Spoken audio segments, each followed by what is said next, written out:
Hello, and welcome to Movies I've Seen. It's not a fashion podcast, but I do complain about all of Harley Quinn's outfits. This week, Kara and I watched Suicide Squad 2016, and we both hated it and had a lot to complain about. Throughout the recording, we keep saying The Suicide Squad, which is the name of the movie that came out this weekend in 2021, so that's wrong. And for that, I apologize. But we mean Suicide Squad 2016, directed by David Ayers. Because Kara has read all the Suicide Squad comics, she was able to inform me about the background of some of these characters, and some of them I knew from other comics or other DC media, but I still felt like I had a lot to learn from her, and I was really happy to learn it. You will notice some sounds of rustling papers because we took notes. It's kind of a confusing movie if you haven't seen it. So there was some stuff to keep track of. So while we have a lot of complaints, we still had some nice things to say about the movie. I'm recording this intro on Sunday, having watched the brand new The Suicide Squad movie this weekend when it came out, and it was much better. They basically fixed all of the things that we complained about, so that was great. The new one is really good.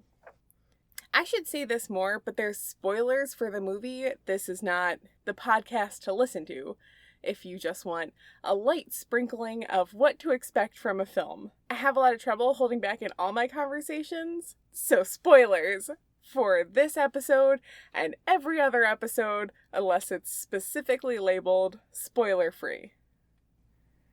Alright, Kara, you're here to talk about The Suicide Squad. I am here to talk about The Suicide Squad. Wow. It is a movie. Mm-hmm. We watched it. We did watch it. It was not my first time watching it, probably the third time watching it. I think I haven't watched it fourth or fifth. I haven't watched it that much. That's surprising. Yeah, we freshly opened my DVD that I got for like $5 at Walmart. An undetermined amount of time ago. Yes. I was like, I'll buy this and then maybe watch it again someday. Yeah. And today was that day. Wow. Yes. So where do we begin? First of all, it was bad. It was pretty bad. I sent you the Folding Ideas video Yes. about the art of editing and the Suicide Squad. Yes. And I think that's a comprehensive video about a lot of things that are wrong with this movie. Absolutely. I think by far the editing is the worst thing about it. I totally agree. I don't know how much work you'd need to put into this movie to make it suddenly become a good movie, but I think some proper editing would have really, really saved a lot of scenes in it at least. Right, because so many parts of it are jarring. Yes. And there's hardly a smooth transition. Nope. Stuff just keeps happening to the point that I've seen this movie several times, and I remember when it came out, and I was still really enjoying it, had my rose-tinted glasses on, and I was like, I'm having a good time, I don't care what anyone says. That's all I really need for a movie. Yeah. But even then, there was stuff where I was like, oh, I don't know what just happened there, but I guess we're moving on. Yeah. And that happened a lot. I know how hard you try to enjoy movies while you're in the theater watching them. Yes, because I paid money. I'm going to enjoy it, damn it. I respect that, honestly. But yeah, I felt like there were a lot of moments where I was like, what happened? Why? Doesn't matter. Next thing is happening. Yes. And then a bunch of times it actually didn't matter. I missed stuff and it didn't matter. I thought that we are not even going to comprehensively go over the plot. No. Because just go watch it. You all know the plot. You know the plot, or just go watch it. It's not a waste of 2.5 hours. You can have fun and get angry simultaneously. Yes, and that's its own fun. But watching it this time, the part where the Suicide Squad is on the roof and Joker has hijacked the saving helicopter and picks up Harley. Yes. And then I thought he pushed her out of the helicopter. I thought that's what happened. But no. Turns out it didn't happen on screen. Right. I guess initially it was supposed to be Harley saying, oh, well, we got to go back for them. They're my friends. Right, a deleted scene. Yes. Yeah. And that would have so effortlessly explained what happened there and what went wrong with him saying, oh, I was just here for you. You're betraying me by liking anyone else. Yeah, caring for anyone else. And then pushing her out. And that would have been so... good jarring, because, you know, they built up the whole movie, well, tried to build up the whole movie. Right. Him and her being, you know, oh, we're inseparable, I'm going to do anything to get her back, and she was going to do anything to go back to him. Yes. And then him on a dime betraying her. Right. Would have been good. Yes. Yeah.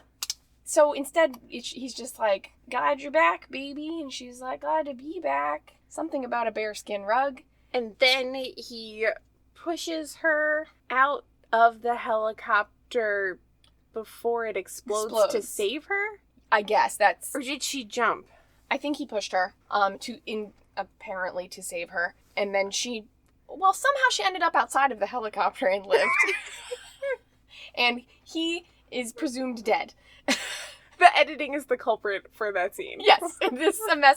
And again, until talking about it, I really just kind of was like, I don't know, I'm sleepwalking through this. And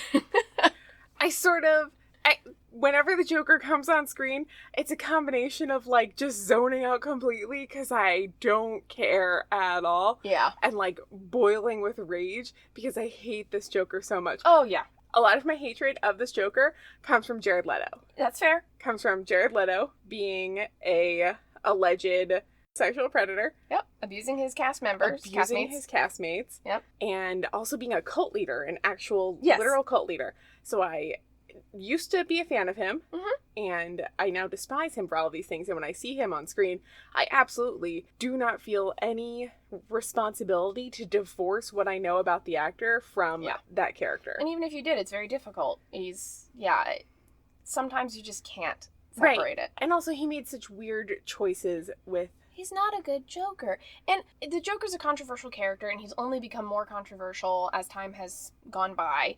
I remember when I was young and watching Batman the Animated Series, and I was in high school, and I was like, I love Harley. I love the Joker. I think he's interesting and cool. Mark Hamill did such a fun job. I love that Joker. I genuinely love that Joker. And now it's 2021, and I feel awkward saying, like, oh, I can't have that same opinion. I loved seeing their hijinks, them... I mean, it was never a healthy relationship, but they were two supervillains, so I wasn't expecting it to be. Right. And I liked seeing them, you know, fighting Batman, and it's goofy and comical, and they're clowns, and it was fun, but it was campy a little bit. Yeah, there were jokes that paid off and had funny punchlines. Jokes. Yes, exactly. At a point. Yes. But this Joker is just so self-serious. I remember when the design came out, again, people freaked out about the design, and I did not. I was like, it's the 21st century. The Joker can have a grill. He can have face tattoos. That doesn't bother me. I didn't hate the design. I didn't love it, but I also didn't love Heath Ledger's Joker design either. And people say, what? And I'm like, when it came out, I was on my animated series, binge, and I was expecting him to look like a gangster, but clown themed. No, that's not what And then they he did. looked like a dirty animal that came out of the trash and had bird poop on his face. And I was like, all right, that's a choice. So it wasn't my favorite design. Right. But then you give, now it's part of the lexicon. Everyone recognizes that version of the Joker. Yes. So him having the tattoos, him having the grill, they were trying to go for like a modern day gang kind of guy. And the grill I kind of thought was clever if you thought like, oh, well, Batman's punched his teeth out so many times, he's got some metal ones. I thought so too. I thought that was kind of clever. Yeah. But it's Jared Leto, so I'm also looking at him like, you disgust me. Right. And I don't think this Joker acts like a gangster at all whatsoever. No. He acts totally weird. Actually, I wrote a note down that says Joker is acting like Harley. Yes! Yeah! Like a nastier, edgier Harley. Basically, he's just like silly and weird, and he keeps touching people. Yeah, very touchy and weird. I have my note here that just says Joker very cringe. Because as we all caps. Yes. As we were watching the movie, I was like doing that thing I do when I'm showing somebody a movie, even though you've already seen it. Yeah. But when I show somebody a movie that I like or enjoy parts of, and then there's parts that I'm like, oh, this is really embarrassing, I like look away and I can't look at the people in the room with me. It was because they're gonna think that I like that, and I don't. I know you don't, but I'm glad you wrote it down to prove that you don't. I had to write it down. Him with I wrote something about his little arts and I like his fun arts and crafts project with his gun and knife collection, with additional baby clothes. Oh, that was so cringe. It was so cringe. Everything with the Joker feels like it's from a different movie, where nobody has a schedule to stick to. There's no sense of urgency. everybody's just dicking around spray painting intricate ha-ha-has on the walls. Save it for a different movie, because it shouldn't have been in this one. It had nothing to do with Suicide Squad. I understand they probably thought, oh, well, this is the first live-action interpretation of Harley Quinn. We got to give her a little bit of connection to the Joker, because there's no Joker in this franchise right now. Right. Because we wasted a lot of time with these other movies. So there was not the build-up, and that's a big problem in this movie, too. There's no build-up for these other characters. They have to shove it all into, 15 minutes. Yes. So including the Joker just felt like you could have given us a taste, but they put so much of this Jared Leto Joker in there, and he felt like a completely different character. It just felt unnecessary and a waste of time. It did. I have one more note about Harley and Joker, and it just says, what the fuck? That's valid. Because it's just really bad. I don't want to talk about the Joker forever, because he fucking sucks. Yeah. So that was the Joker portion. I think that's enough about the Joker. What's next on your list? Let's do another character analysis, I guess. Okay. Because the characters are the important facets of the movie to me, and we can go straight to Harley. Agreed. So we can mention the Joker tangentially, I guess. And then never again. The first note I have about Harley Quinn is tramp stamp confirmed. Yeah. She has a tramp stamp in the film, and I don't love that. I actually... So I took notes during the film, and then I went back and I highlighted all the things that I thought were misogynist. Yes. And it's a lot. That's one of them. Harley is delightful and lovable. Yes. I'm so glad her personality does shine through, even through this mess. I did like Harley's... it's hard vibe after the elevator little fight. Whether you think that's a cool fight or not, or necessary. She's doing her own acrobatics and stunts in that, which I remember when the movie came out, I was very impressed by. I think it's a cool fight. I think it's a very cool fight. I think it's fun. A fun little showcase. She gets to do it solo. Yes. And I think it's important in these movies to have, again, team movies are very difficult, as are team comics, to give each character ample time to grow and have moments, but also have a lot of teamwork fights. And I think Harley needed to have an elevator fight scene for a little bit of showing off just her individually. That was better than any of the, flashback Joker stuff, really. 100%. The elevator fight scene has a cute song. Yes. I liked it. I don't have any complaints about the elevator fight scene. I thought it was cute and quirky and fun. She got to do a cool little wall walk and, flip over the guy. I love seeing her acrobatics in this movie. The only complaint I have, which is more just a perspective thing, is that it doesn't ever feel like Harley's in danger because the cool music starts before the fight starts. Yeah. So there's no tension. Yeah. The better thing to do editing-wise would have I was just going to say, the goddamn editing. to hold off on dropping the music until she, does her first hit back. Yes. Maybe she's about to get hit, dodge whatever attack, and then as soon as she whacks him with the bat, music kicks in. Yes. Perfect. That would have been much better. Yes, 100%. We're always going to come back to the editing in this. Yeah. It really is criminal. What else did I write about Harley? I really liked her love-hate gun. Thought that was it's really cute. Cool. Yeah.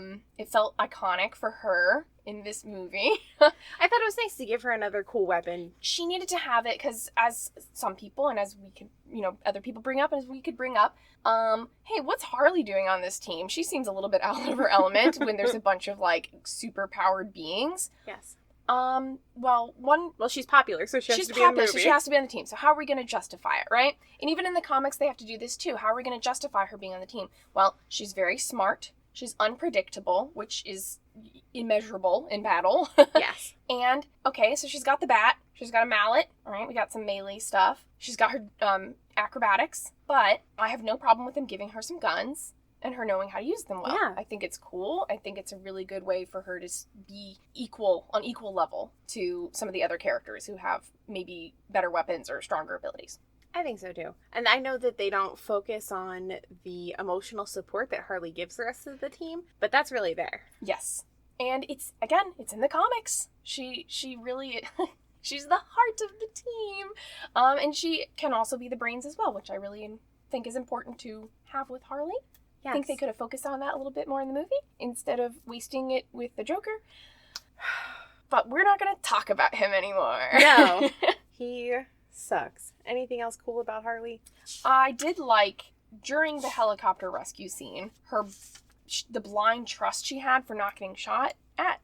I know it was based on it being, oh, my put-in is not, he's not going to shoot me. But I also like that it kind of goes with her unhinged narrative. Like, she doesn't care that there's gunfire left and right and that she could take a bullet any second. She's like, nope, I'm doing this now. Exactly. And I trust that I will be fine through it. And she is. I forget what part, in one of the scenes in the city, Flagg says something about the crazy ones, and Harley just turns and goes, yes? Yes. That was, I believe, after the bar scene when they're all suiting up to go. And she's just like, what? Yeah. Someone was talking about me?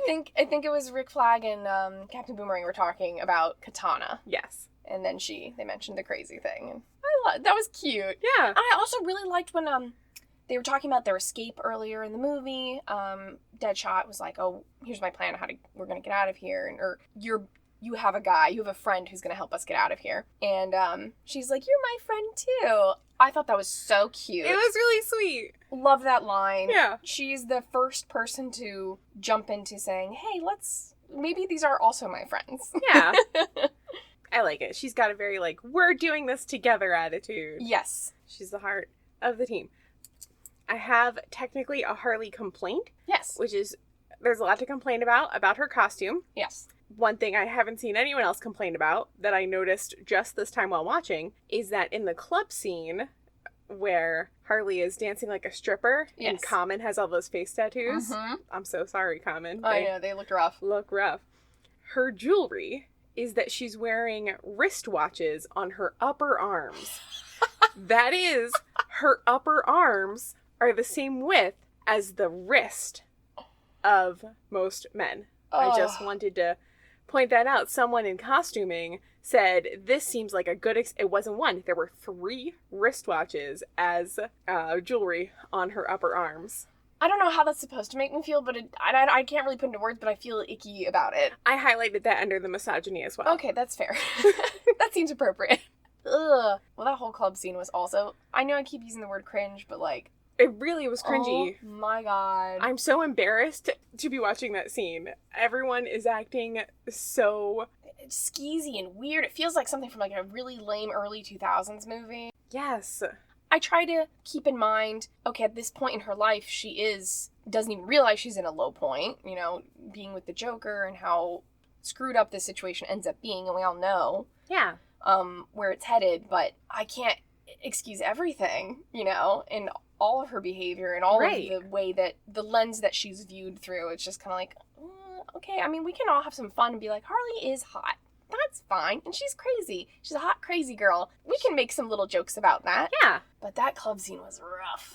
Those aren't jokes. No, there's no joke. Right. There's no self-awareness or comedy about it. And I like that we just watched Birds of Prey. Yeah. Because it makes this much easier to take. Yeah. Because at the time when this came out, this was kind of devastating that I held Harley in such high regard. And this is what I you saw got. her treated so poorly. And at the time, nobody really had a problem with it. No, that wasn't the number one thing people were really complaining about. There were some complaints about her costume, but that was really about it. I remember at the time when it came out, too, I always liked Harley, but even when I was watching the movie when it first came out, I was like, why are we spending so much time on all of this? Maybe I wasn't upset as I should have been, but I was definitely like, let's move along. We're spending a lot of time looking at her butt, and I just feel weird about it. Yes. Yeah. Also, we spent a lot of time looking at Enchantress's breasts. Yes. That was a lot. There was a lot of time. Looking out with Enchantress. Do you want to talk about Enchantress next? Yes, we can talk about Enchantress now. Yes, the villain of the piece, apparently. Air quotes. Air quotes. Villain of the film. Amanda Waller's the villain of the movie. And I love if that were actually what they did on purpose. Yes. But it's kind of not what they did on purpose because they didn't really know what they were doing on purpose. Realistically, Amanda Waller is the villain of just about everything that she's in. Amanda Waller is the villain of the Suicide Squad comics. Yes. And I love her. I love her. I love Amanda Waller. I know we just said we were going to talk about Enchantress, but I love Amanda Waller. She's one of my favorite comic book characters. Yeah. Because even though she is can you hear the air quotes, a good guy, she is so, self-serving in a lot of ways. Devious, scheming. She is smarter and more villainous than most of her villains. Yes. Even, she's worked with Lex Luthor before, and they make a great team. They really do. Was that in Batman, Superman, Public Enemies? Superman, Batman, Public Enemies? And they teamed up in the Suicide Squad run that started in 2016 when the movie came out, this movie. She had there was a short arc where she was teaming up with Lex again, and it was very good, and he was super into her, and I was like, this is a fun relationship. That is! It's a very fun relationship. She is so secretly powerful. Yes. And people always assume that she's not. And I did they did have a couple moments in the movie, I get very on the nose, because subtlety was not even a thought for this movie. Nope. They had little comments where someone said, they implied that they didn't expect that from her. You wouldn't expect her to be like this just looking at her. And she said something like, oh, nobody does. Right, yes. And so she's aware of that. And I love that you have this character who's a older black woman. Yes. In such a position of power over so many other people. And in the comics and in the animated stuff, she's also humongous. Yes. She's Kingpin-sized. She's, comically obese. She's a heavy set. And it's not played for humor. No. And she's usually shorter, too. Which she's all of the things that would be the opposite of what you'd expect. You think powerful woman, Wonder Woman. She's tall and muscular. Amanda Waller is the opposite of that. There was there's several comic runs where they make her skinny, and I hate it. Even if the writing's good, I'm just no. It's sort of missing the point on one of these things. Yeah. Is that heavy black women are treated really badly, especially by white government officials. Yeah. And it's just nice that Amanda Waller gets shit done. Yeah. And she is always steps ahead of these white government dudes who think that they're more powerful or more whatever than her. And she doesn't even argue with them. They're so beneath her. She's... Right, yeah. And this is actually where I think the movie did her another disservice. I think the crimes in the movie are the editing and what they did to Amanda Waller. Yeah. One of the crimes they did to Amanda Waller is that she gives her presentation twice. Yes. She has to ask for permission twice. And not only does that suck, because this runtime is jam-packed full of weird garbage, but she did not have to give two presentations to two different sets of white dudes. Yeah. And we said this during the movie, I think it would have benefited from starting out perhaps with some of the squad already formed. Yes. Not her just starting from ground zero. Starting with there being a very small team or a very weak team, and then you see some of these new heroes being introduced, so then she's already been approved. We don't have to listen to her approval speech. She's already got it done. She's already started doing it. I did like her binder skills, though. I did like her binder skills. She was very organized. She was on top of it. I think, what is it, Viola Davis? Yes. I think she's perfectly casted for Amanda Waller. I think she did a really good job. Yeah, I think she did a really good job. She looks like her. She's got this, the look on her face. It's very stony. Stony. Disinterested, almost. You don't know what she's thinking. Unreadable. Yes. And I like that. That's how Amanda Waller should be. She's always got something going on, and I don't like seeing Amanda lose her cool. And even at the end, when she comes out, surprise, she's alive, she's got their little brain bombs on her phone, and they're like, oh, are you kidding me? And then they say, can we at least get a thank you? She gives them that, right? Yeah. And then they say, I want to at least see my daughter, is what Deadshot says. And she's like, okay. She's willing to concede a bit. And I felt that was very in character. She still does have humanity. It's very easy to lose sight of Amanda Waller's humanity. Right, because in that same scene, Captain Boomerang says, 10 years off, 3 life sentences ain't shit. Yeah. And he steps up on her. She's unafraid. She stares him down. And he backs down. Yeah. He is, like many of them, afraid of her, and rightfully so. Yes. I think Amanda Waller is one of the most amazing characters in comics. Yes. Ever. I like her a lot. Yeah. She's so... gray aligned. You don't know, is she evil? Is she bad? Is she good? Right. Actually, that's one of the things I also noted was that the reality of the bombs is worse than having them be ambiguous. Proving that they work by killing someone named Scorpion, maybe, who isn't properly introduced. Slipknot. Oh, is that his name? Slipknot, Slipknot. Yeah. Okay. killing him to prove that the bombs are real is dumb, and knowing that they're real is worse than having the characters continue to evaluate their own personal safety in any given situation. It's tough because that's almost a formula for a lot of the Suicide Squad comics and in some of the animated movies where there's always, I don't know if I want to say like, oh, well, it has to be there. I feel like I expect it. To make an example of somebody. It's a Suicide Squad. They're always going to have, the whole point of it is, hey, nobody's safe. These characters don't get too attached. I think that's the tagline for James Gunn's movie too, is don't get attached. They're going to be, the main characters are going to be dying. Some of them are going to be dying. They aren't heroes, so expect this. But they do almost always start off being like, oh, we got to prove that the bombs are serious. If she's serious, she's not, we're not just lying and intimidating you. People are going to get their heads blown off. But Slipknot was he was such a non-character that had him punch a lady to be like, look, we're choreographing for everybody, especially the babies in the audience, that he is bad and he will die soon. It was really bad. Goofy. And it was worthless too. Yeah. Because having some ambiguity about the realness of the bombs, which anybody who has read the comics or seen the animated stuff would know that it's real. But I guess because everything is so different in the live action movies, we would still only think like, oh, it's probably real. I would have just assumed it's real. Yeah, me too. But like having some ambiguity would have been better, and then someone actually tests it and then they die. Maybe if they had not blown his head off so early in the movie as well, I think that they wanted to establish, oh, hey, they're serious. Yes. The threat's serious. But I think we would have, as an audience, assumed it was serious from the beginning. We have no reason to believe that the movie's lying to us. Right. So to have it kind of hang over their heads through most of the movie, oh, is this true? Well, I don't want to be the one to test it. And then later on in the movie that happens, then it would be so much more of an impactful shock when a character we've seen for most of the movie gets his head blown off, instead of a character we've seen for like 6 minutes. Right, and then it could change the behavior of the rest of the squad. Yes. So that they work together better. Yes. More like a team. Ah, some kind of Suicide Squad. Oh, when it came out, it was painful too. Yeah, it was. Okay, so those are the crimes of Amanda Waller. This is the crimes done to Amanda Waller and by Amanda Waller. Oh, we did talk about her shooting her own guys. I think it was a very good character moment to have her, before she shot her guys, be revealed to have been the person they're trying to extract from the city. Yes. Very muddy plot. I don't know. I always forget that was what they were trying to do. For whatever reason. I don't know why she stuck around. But and then at the moment they come to save her, she's like, I can take care of myself. I was like, what? Not really, though. What?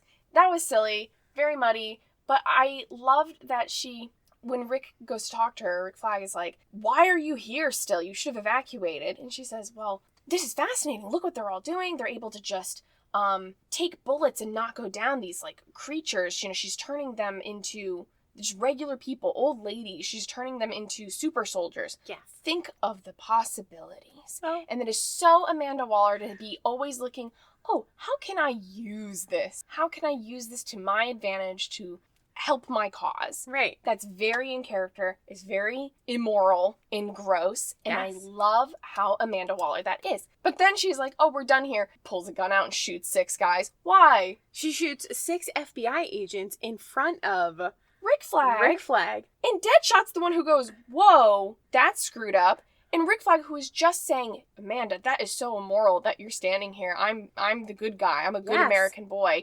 And then she shoots all these guys, and then she's like, you get used to it. What? The whiplash. And why doesn't Rick Flagg have trust issues? Yes. Watching her do this. He should. He should. That should be maybe a moment where he's like, maybe my boss is bad, actually. Yeah. And it seemed like he was almost on that track when she was explaining why she stuck around. Yes. But then immediately that scene is erased. That was too much thinking for the movie. It was too good. They had to mess it up by making her shoot some FBI agents in front of Rick Flagg and him just deciding, actually, I don't care anymore. Yeah, I didn't even know them. I'm actually fine with this. And Deadshot, of all people, in the room going, this is a little messed up. And he says, you get used to it. What? Rick, when have you seen her do this? Right. Maybe tell someone? Yeah. Literally anyone would believe you. I would love to have seen Rick Flagg visibly losing trust with her and him being the one who say, I'm not listening to your orders right now. Yes. But they didn't really have And for time them to do that. And for them to, like, turn away and let her get captured, and then ultimately they're actually secretly good guys, even though they're bad guys. Yeah. So they save her. Yes. That would be better. Yes. Than nothing. Yes. And in the comics, they always kind of have, I like that they did have a little moment of, we're not, Deadshot saying, I'm not listening to you, when she says, kill Harley. If you want to see your daughter again, kill Harley. And then he still chooses to take the shot, but say he missed, right? She at that point is like, fine, whatever, moving on. But they always have this antagonistic relationship with her, because of course they do. The squad hates Amanda hates the squad, but she uses them.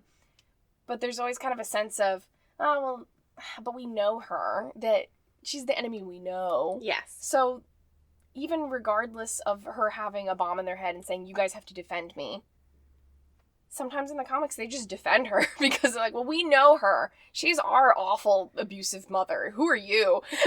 Yeah, exactly. Yeah. And that kind of natural human behavior feels real. Yeah. Even when it's happening in a ridiculous circumstance, Yes. it feels real.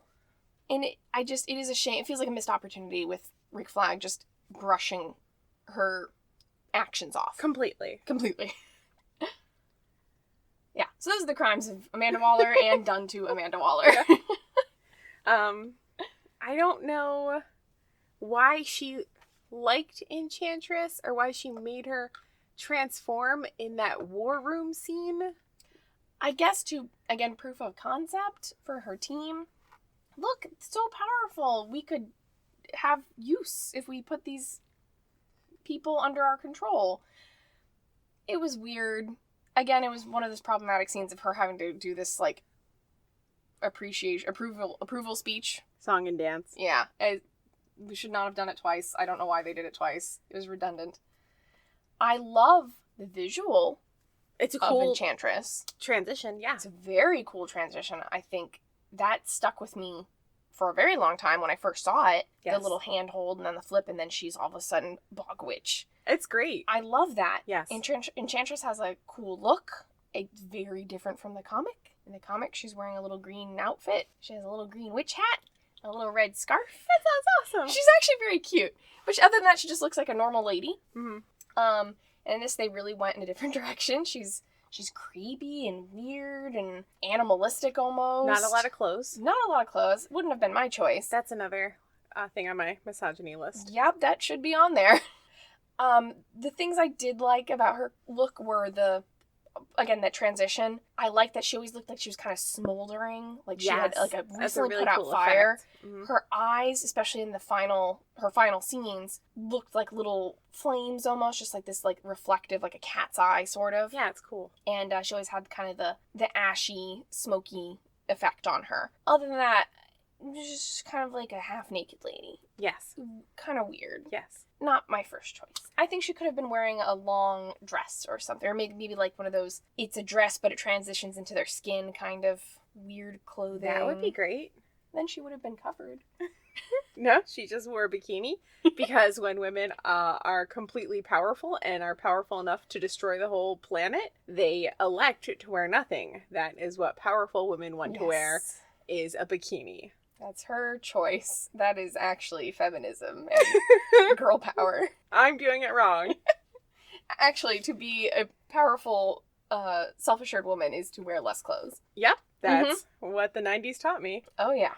God, another misogynistic thing that is related to Enchantress is when Rick Flagg is explaining his relationship to her, instead of saying, like, that's my girlfriend, I love her, I met her and I didn't know how I would fall into this. I thought it was going to be a professional relationship or anything. What they wrote for this man to say was, she was the only woman I ever cared about.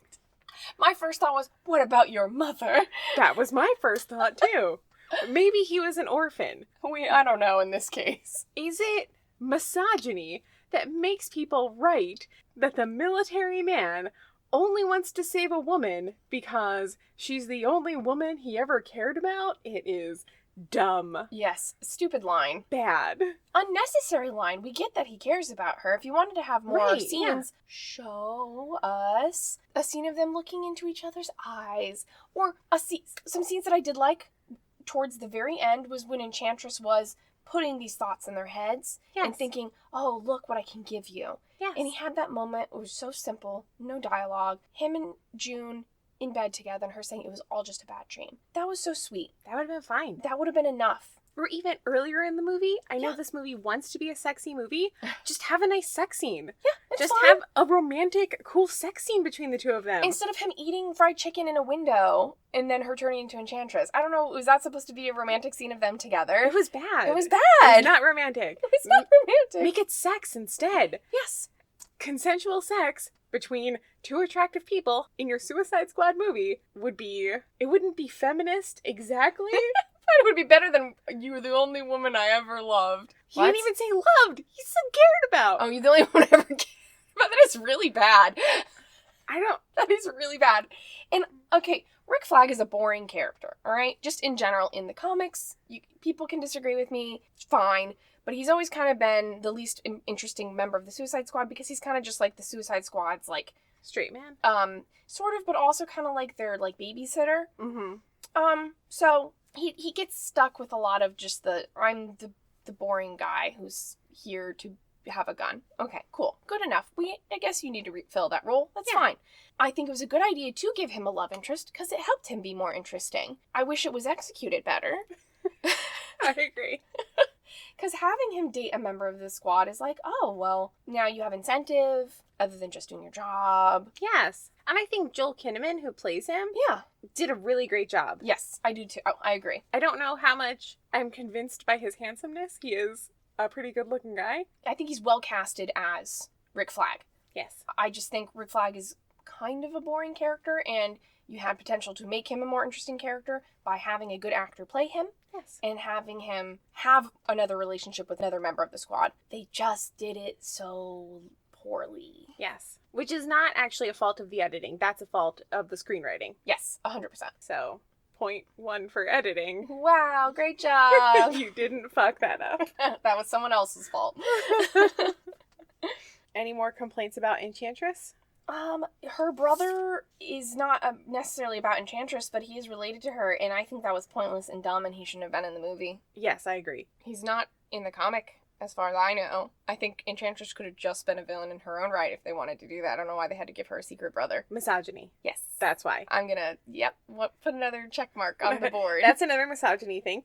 I thought it was interesting that Enchantress chose a black man to embody her brother, because I assume... Where was the cave that Dr. June found her? Do they say? I don't remember if they did say. I assumed it was a non-North American place. That's what I assumed. So you would presume that maybe Enchantress was maybe not a white woman? Right, that's what I would think. Now, it's a little weird because Enchantress and June don't really have anything to do with each other until they meet, essentially, and she possesses her, basically. Yes.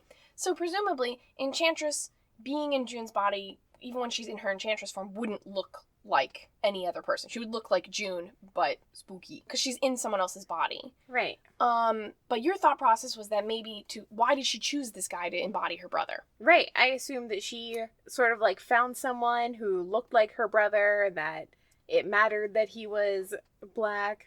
I think that it would have been better and made more sense if she were going to choose somebody to embody her brother, that it would be like, oh, you look like him, or you are loosely related to him, or something, or from the same area. And then she could want to transfer her consciousness into Amanda Waller, who's a black woman. That would have been interesting. But I think what they ended up doing is just kind of picking a random guy. I think it's just lazy screenwriting. Just picking some random guy by the subway. Yeah. To be embodying your brother for some reason. Mm-hmm. I don't know. It just felt so random. I think he just didn't need to be in the movie. I have another misogyny Enchantress complaint. Tell me about it. Okay.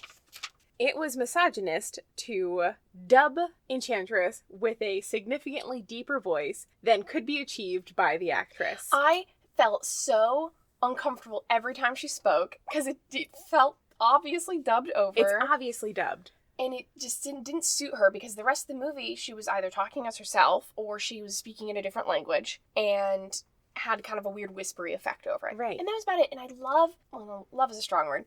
I like spooky, weird bog witch version of Enchantress. Yes. I think it's I prefer it strongly. I prefer it, yes. And having her have a weird, whispery, uncomfortable, like she's creepy kind of voice is very cool. She feels ethereal and bad. And then to have her regular voice be like, I'm British and deep-voiced woman, and I don't know how to put the right inflection on my words. Right. It's bad. It was bad. And somebody might be wondering, but how's it misogynist? Maybe you just hate it. Nope. Here's how it's misogynist, Mhm. is that women have high voices. Yeah. And Dr. Moon, what's her first name? Juno? June Moon, Mhm. has a medium to high-pitched voice. She just sounds kind of like a regular woman. She's not a Powerpuff Girl. No. She's not like me. She's no Harley. I think you and Like I are you. you and I are both pretty high-pitched, I think. Yeah. And so to artificially take away Dr. Moon's voice and replace it with something more masculine sounding is misogynist. Once she's in her most powerful state, too. Yes, that's how she becomes powerful, by being more like a man and wearing a bikini. And wearing a bikini simultaneously. Weird choices. Yeah. Weird choices. Unsuccessful in masculinizing her. Is that even a word? But like, Masculizing. Masculizing her. They still did a bad job with it. Yes, or just defeminizing. Defeminizing, there you go. Why? Unnecessary and uncomfortable. Yes. It's another check on the misogyny. And misogynistic. Great job. Put another tally on the board for misogynistic. That's rough. And the last worst misogynist thing about the movie, and also racist, is Katana. Oh my god. Poor Katana. I was hoping we were going to talk about her next, because she also performs a similar job as Rick Flagg, where she's another teen babysitter because she's not a villain. Right. She's a hero, usually. She does a lot of, like, more covert, action-y stuff in the comics. Mm-hmm. She's been with the squad before, but again, filling kind of a Rick Flagg backup position. And she could be a team leader in her own right. So if you're going to include Katana in this movie at all, don't just put her in here to check off a name off of a list. Like, she's a character in her own right. She's a badass. She's very, like, she's got a lot of, she's complex. She's complex. And it seems like in this movie that she just wasted. She's nothing. She's nothing. She's just like, we put a lady, she's an Asian lady with a sword.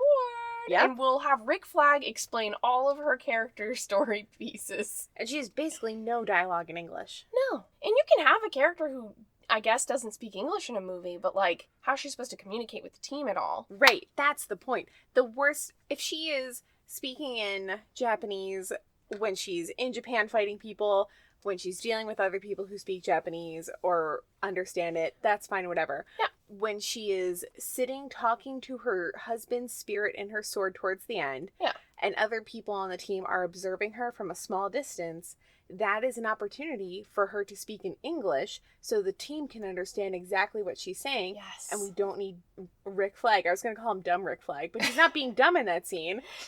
He's doing something the movie should be doing. Yes. And every time he spoke about Katana, which was like 2 times, it was so awkward to watch and hear because she's literally right there. And he's like, hey, everyone, her husband is dead.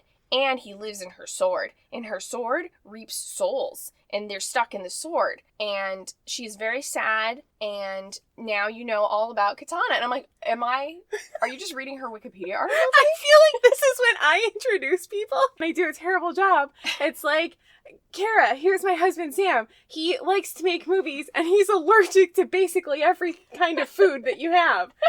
Like, that's a terrible way to introduce somebody. Yeah. And then the person just stands there and is like, why did Jackie give them that personal information about me? Oh God, we just met and now you know a lot of weird stuff about me that's unnecessary. Yes, and Katana presumably understands English. Yeah, she definitely does. She's just standing there listening to Rick Flagg say her Wikipedia article. Yes. And does she not feel like, what, hey man, I don't know why they didn't let her do that. It's cool she also speaks Japanese. It's awesome. Yes, that's fine. Put more Asian characters in things. Yes. But, like, why did Rick have to explain every character beat or any information about her? She just didn't get to interact with the team at all. Yes, misogyny. Yes, misogyny. And racism. And racism combined. Great job. Oh. What a bummer. Yeah. Katana's such a cool character. I would have almost rather her have not been in the movie compared to how little she actually was in the movie. Yeah. So we went over basically all the characters. No, we've gone over all the female characters. Going all around the most important ones are the female characters because the movie did them dirty. Yes. Do we want to go over some of the boys? Yeah. I think there's more nice things to say about the male characters because the movie was nicer to them. Yes. We talked about Rick Flagg a little bit. We introduced him. Yes, and I think the movie was perfectly nice to him, and I liked him just fine. Yes. Deadshot is played by Will Smith, who's doing a fine job acting, Yes. and it's a good character, and he basically carries the movie. Yes. He's got a lot of very cool scenes. I wrote in here, my first note is raining bullets, very sexy. Yes. It's a very cool motif to have with him. Deadshot's whole thing is, oh wow, who would have guessed? Shooting. He's a very cool character. They introduce him just fine. Introducing his relationship with his daughter and it being the most important thing in his life is very consistent with the comics. I think they did a great job with that. That's cool. I really like this Deadshot in the movie. He's fine. Is the fact that Deadshot doesn't like his ex-wife and thinks that she's a bad mom in the comics? Or is that some misogyny the movie added? I might have been some misogyny the movie added because I don't think it's really, I don't know, her mom isn't a huge, like, character in the comics, really. I think there's been some issues in some of the interpretations where she was kind of rough, like, maybe not the best parent for her, but, like, clearly better than, like, a guy who's in jail. Yes. I think it was kind of funny having Deadshot as a character be like, Darnell can't come. Yeah. You know, and him wanting better for his daughter. And he kind of, in the comics, he does always still, the money he makes for his kills, he does send to his wife and daughter. Mm-hmm. Or, well, wife, his ex. But I think the movie did lay it a little heavy into that. Yeah. Yeah. That's maybe not necessary. That's okay. Yeah. It's fine. You have, I think, more compassion or feel a greater sense of urgency for Deadshot to maintain that relationship with his daughter. Yeah. If her other parental figure is so crummy. Yeah. And so I actually don't mind that. I would say maybe that's not misogynist if I didn't know the rest of the movie. It was kind of misogynist. Yeah. But, oh well. Yeah. But other than that, I mean, I think they did a decent job with Deadshot. I wrote in here, Deadshot very cool. That's a very important note, I guess. It's important enough to you to write it down. I just kept writing the same stuff. But I think they did a perfectly good job with him. I have one note about Captain Boomerang, and that is he should be wearing more blue. He should have been wearing more blue. He has a little bit of blue in his very fun Australian flag jacket that he is wearing. I wish that was in more than one scene. Mm-hmm. He's got the trench coat on over. I have many notes on Captain Boomerang always. Let's do them. For your audience, he is my favorite comic book character of all time. He's a fun character. He's a really fun character. He's surprisingly complex in the comics. He's pretty unique. And he's pretty unique, yeah. And he's fun in the movie. I think it was my introduction to him as a character. It was enough to make me go, I want to know more about this guy. Yeah. What's he like? He seems funny. He definitely should have been wearing more blue. He only had the beanie on for, like, the very beginning of the movie. Not enough. Not enough. He is almost always wearing a little beanie. In the comics. Yeah. And, things I liked about his character design was that a lot of it was duct taped up, and I thought that was very goofy and in character. Yeah. His boots and his, one of his pants. Boots was duct taped. Yeah, he's got duct tape all over his... It's in character. He's kind of a crummy jewel thief, you know? He just used a dustbuster. He uses a dustbuster to vacuum up the diamonds in his heist at the beginning. I thought that was so funny. It's really funny. Yeah, it was so, like, what a cute little character moment. Yeah.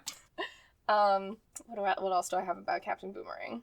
Didn't throw enough boomerangs in this movie. Agreed. I wrote that down, like, twice. He threw more boomerangs than I remembered. Which was total? 5. He threw 5 boomerangs. Oh. One of them exploded, and one of them was for recon because it had a little camera on it. Somehow. But so it's like Hawkeye, whatever he needs the boomerangs to do, they can do. In the comics, yes. Especially in the old comics back in the 60s, in The Flash, he was kind of an inventor, and he modified all his boomerangs. He had electrocuting ones, he had exploding ones. Oh, really? Yeah, he had razor ones, which he had in this. He had ones that, so it's not surprising that he would have one with a little camera on it, I guess. But I think that was underutilized. I know he's a minor character in a movie that is bloated with team members. Yes. But yeah, he could have had more variety. He's very charming. Yes, he's fun. I like that he had beers in his coat pockets. Yes. The unicorn thing was weird. That's not from the comics. Didn't know where they got that idea from. I hated that so much. They pulled it out of their butts. I don't know why they put that in there. It didn't need to be in there. I have a complaint with the fact that they call him liking pink unicorns a fetish. Yeah, I don't know what the fuck that was about. Sorry. Yeah, you can swear. Because fetishes are inherently sexual. Yeah, and he didn't. That was not shown. That was No. not really implied other than using the word fetish. You can just like pink unicorns. Yeah. And it's not a fetish. You just like them. Yeah. I like clowns. It's not a fetish. I just like clowns. Just like clowns. I like Captain Boomerang. It's not a fetish. I would sleep with him, though. Okay, so maybe it is. But I don't know where that came from. It's in no comic. It's in no other media. And also, it is one of the worst victims of the editing. Yeah. And I love how Folding Ideas harps on this. Yeah. And it's one of his first examples of how bad the editing is that the pink unicorn is set up and reset up and not paid off at all whatsoever. No, they bring it up like a couple times and then it just never comes back throughout the entire movie. No, it's like that Chekhov's gun, except for... It doesn't do that. Nope. It doesn't do anything. Nobody got shot. Nope. With a unicorn. You should have come back, at least, if you're going to include it at all. Yes. But it didn't need to be there, and it was stupid. But yeah, as far as, like, injecting a little bit of comedy into a movie that I think should have had more comedy. Yes, for sure.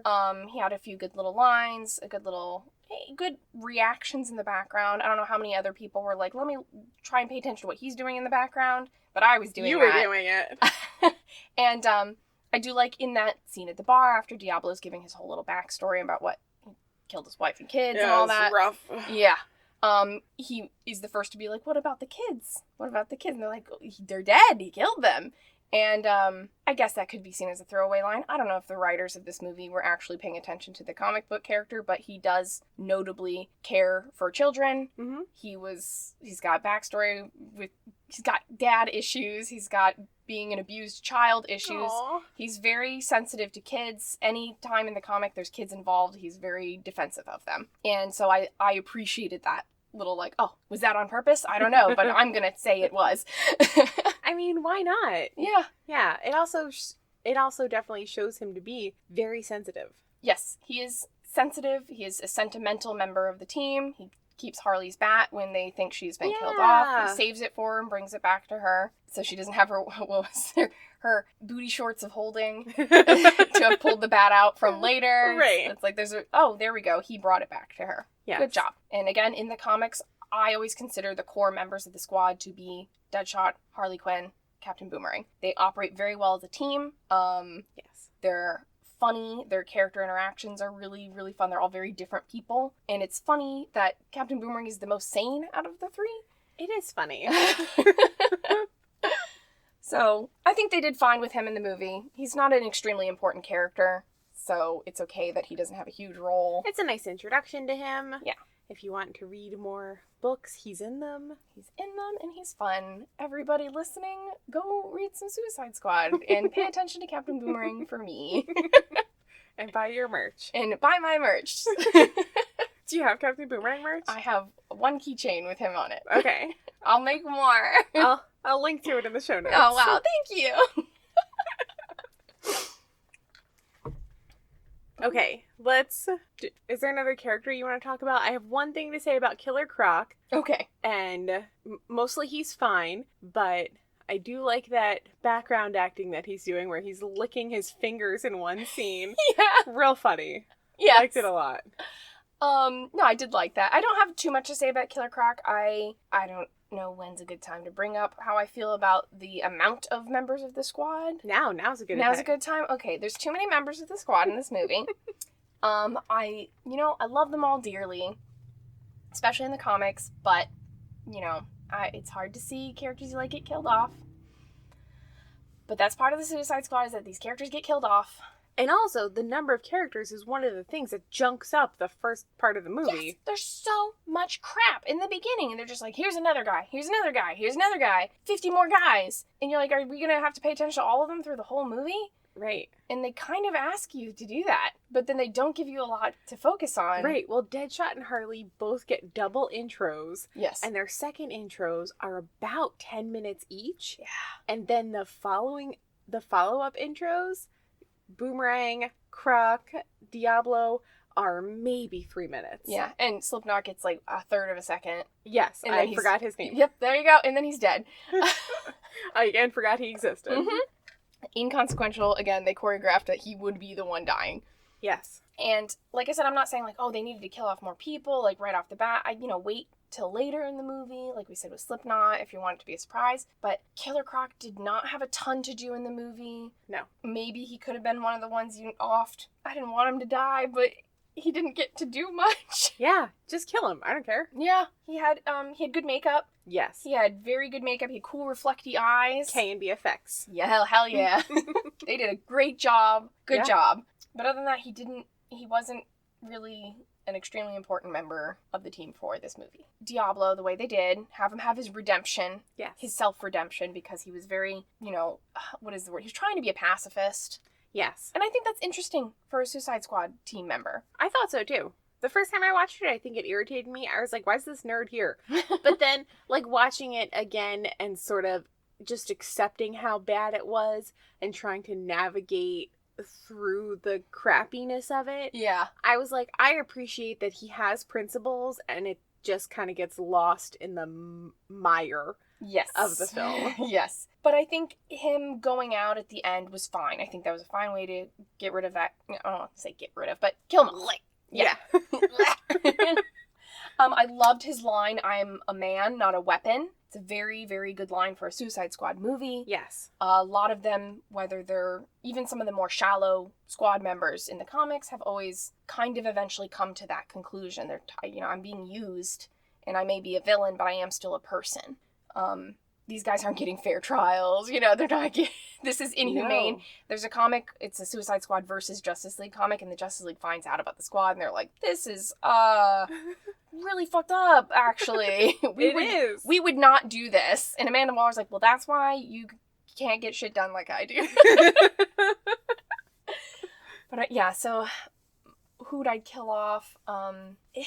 It's hard. If you kill Harley, we can't be friends anymore. Oh, I wouldn't kill Harley. Okay. I said she's a core member for me. Okay. I have to have the squad. I think my final squad lineup would have always been Deadshot, Captain Boomerang, Harley Quinn, and maybe 2 other people. And it doesn't really matter at the end of the day who those other people are. Probably Rick Flagg, although I can see him going out in a kind of sad way, but I like having him be someone who brings the team back together. Yeah. Again, another kind of moral compass. June, I don't know. I don't want to hurt Rick, but she might have had to kick the bucket. She wasn't super... She doesn't even feel like she's on the Suicide Squad. She's the villain. Because she's on the squad for like 2 minutes, and then she doesn't even meet them.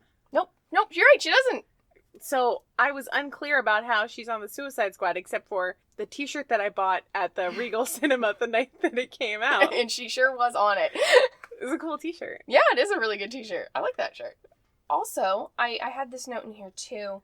Being in awe of some of their teammates, like when Deadshot pisses off Diablo to get him to help. Yes. And it was a very cool scene, seeing him just melt all these guys. It's awesome. Very cool. Human flamethrowers are always cool. We love a guy with fire powers. But the squad is typically not made up of very powerful individuals. You've maybe got 1 or 2 guys with superpowers. To have a balanced team, you need to have a heavy hitter, which is usually Killer Croc or King Shark. You have maybe a couple magic users, and then everyone else is just like, I have a gun or a bat or maybe boomerangs, and they make it work. And that's part of the fun, is they're kind of ragtag, pieced together, whatever Amanda could find, scrape out the bottom of the barrel. It seems like those are the only people in the site that they were at. Yeah. I didn't see any other prisoners. Nope. And usually she has like a big collection in Belle Rev of just a bunch of criminals, bunch of supervillains, but they're usually the lower powered guys because they're also the people she can control. Right. You can't put out, like, she does this in the comic, but it was a really bad idea. You can't put Zod out in the field with a bomb in his head and expect him to listen to you. Nope, you Because he can't. doesn't. She blows the bomb, and he's like, guess what? I can still operate with my brain kind of melted. And she's like, well, fuck. Oh, shit. I forgot about Kryptonians. Yeah. Yeah.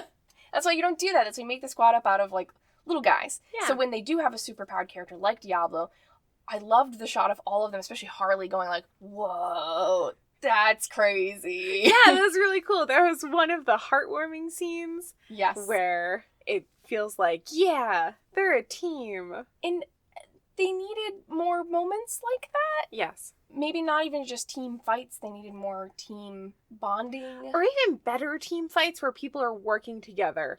Yes. Because mostly they're just punching people in the same room. Yes. There's Separately from each other. like the opposite of the Birds of Prey final scene, where they're working in tandem almost all the time. Yes. They're aware of what their teammates are doing, and they're helping. Yes. I'm nodding Yeah. in agreement, but I couldn't help but, and I've seen this movie several times, Mhm. but we recently watched Birds of Prey, and I couldn't help but compare the fight scenes. Right. Because while some of them had some good moments, I love Deadshot getting up on that car, shooting all those guys. Yes! Very cool. Yeah. Seeing the firing, like, reflecting on his face and him just switching between guns. It's really cool. Very, very good. All the other squad guys, not the Suicide Squad guys, but The military the guys. military guys were, like, putting their guns down just in awe, again, of him and his skills. They were like, oh, holy shit. Yeah. That was awesome. And part of the point of this kind of movie is to have the super characters be awesome. But then when it came to the big group fight scenes, it was just a lot of them fighting their own guys individually, but they sure were in the same dark gray abandoned office building. Yeah. Well, all right. Let's try and wrap up Suicide Squad. The horror elements of the subway were cool. Yes, I have that in here too. A nice thing we can say. When the brother character that I think was pointless was seizing on the subway, and then he was like sucking people into him, and they're all twitching. It was this Yes! gross mass. That was very cool visual. Very gross. Oh, I have one note about the final scene, which is when they're behind the pillars and Harley's like about to just go attack Enchantress, and they like grab her and hold her back, but Yeah. then eventually she does just get up and go attack her. Yeah. That would she could say, "No, I'm gonna settle this with a cat fight," or something like stupid like that, and that wouldn't have been sexist. That would have been hilarious. It would have been, and it would have been in character. Yes. I wish they had given her a line like that. I think that would have been fun. Yeah. What notes on there do you really want to say? I've actually checked off most of them. Okay. I said, I think the soundtrack slaps. I'm sorry. The soundtrack is good, but I feel like it overpowers a lot of scenes. Yes, it definitely feels like, I heard someone say a long time ago, I don't know who it was, that when there's a movie and they've got a lot of good music, but they keep jumping to another good song after another good song after another good song, that it's kind of maybe not a great movie because they're relying too much on the soundtrack It's being tricking you. Yes. Yes. It's tricking your brain into liking scenes because you already like those great songs. Yeah. That's definitely happening. Yes. And there were, I love the soundtrack to this movie. I think there's a lot of good, fun stuff. But I think you're right. I think it does overpower some of the scenes. Maybe just let a song play a little longer or have some background noise. Or have somebody write a score. Yeah, it doesn't all have to That's be top what most hits. movies do. Yes. They have a score. Yeah. Yeah, I because music just gets to this emotional center of your brain that bypasses your cognitive ability sometimes. It just like digs into you and it grabs you and you're like, oh, I love this song. Yeah. And you think about like the favorite time that you heard it, or you just like feel the feels, Yep. and And then you're not thinking about, the this movie's seems kind of tricking dumb. you. Yeah. I'm very wary of that. I'm very wary Yeah. of being tricked by music. Other than that, overall, I haven't watched this movie for several years, and it's pretty rough. It is pretty rough. It's pretty rough. I do recommend it, but I do recommend don't watching it. think you'll like it. It's fun to watch and talk about a bad movie Yes. that has so much, I would say, potential to be a fun, good movie, Yes. but kind of trashed it all into a big heap. So many likable aspects. Yes. Kara, thank you for making me watch Suicide Squad again. I hate you very much. And thank you for You're talking. so welcome. Thank you for talking about it with me. Thank you for having me. I'm always ready to talk about comic book movies. Thanks for listening all the way through. If you've made it this far, remember to subscribe to this podcast. You can also leave a review on Spotify or Apple Podcasts or wherever you listen to it. You can find me on Twitter at FalcoJackie. There is a link to Kara's Etsy shop in the show notes, but I don't think she has her Captain Boomerang merch out right now. But I wanted to link it anyway. I hope you have a great rest of your week, and I'll talk to you later.